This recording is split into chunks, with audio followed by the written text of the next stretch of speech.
নির্বাচনী জনসভায় দাঁড়িয়ে একটি রাজনৈতিক দল হিসাবে আমরা আমাদের প্রতিদ্বন্দ্বী দল যারাই হোক না কেন আমরা তাদের সম্পর্কে আপনাদেরকে হয়তো অনেক কথা বলতে পারি, তাদের হয়তো অনেক দোষ ত্রুটি তুলে ধরতে পারি, কিন্তু তাতে কি জনগণের কোনো উপকার হবে কি ভাই?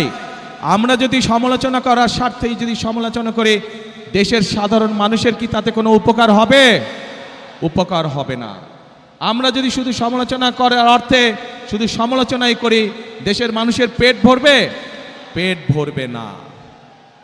প্রিয় ভাই বোনেরা, বিএনপি একমাত্র রাজনৈতিক দল যারা যতবার সরকারে ছিল এই দেশের মানুষের ভাগ্যের পরিবর্তনের জন্য কাজ করেছে তারা, এবং সেই জন্যই আমি 17 বছর পর যেদিন দেশের মাটিতে পা রেখেছিলাম সেদিন আমি সমগ্র বাংলাদেশের মানুষের কাছে একটি কথা বলেছিলাম যে উই হ্যাভ এ প্ল্যান, অর্থাৎ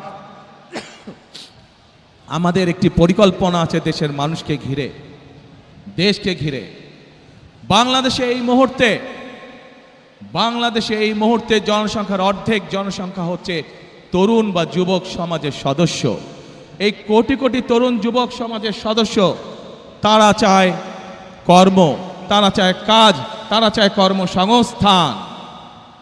এই যে চট্টগ্রাম বাংলাদেশের ব্যবসা বাণিজ্যের প্রাণকেন্দ্র, সেই চট্টগ্রামের মানুষ সহ সারা বাংলাদেশের মানুষ চায় একটি নিরাপদ পরিবেশ, যেই নিরাপদ পরিবেশে তারা ব্যবসা বাণিজ্য করতে পারবে, বাণিজ্যিক সুবিধা তারা চায়।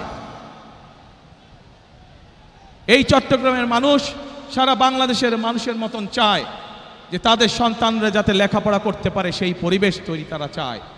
এবং সেই জন্যই আমরা বলেছি আপনাদের রায় 12 তারিখে ইনশাল্লাহ আমরা সরকার গঠনে সক্ষম হলে আমরা আমাদের প্রাইমারি শিক্ষা ব্যবস্থা সহ বিভিন্ন শিক্ষার স্তরে স্তরে আমরা পরিবর্তন আনতে চাই।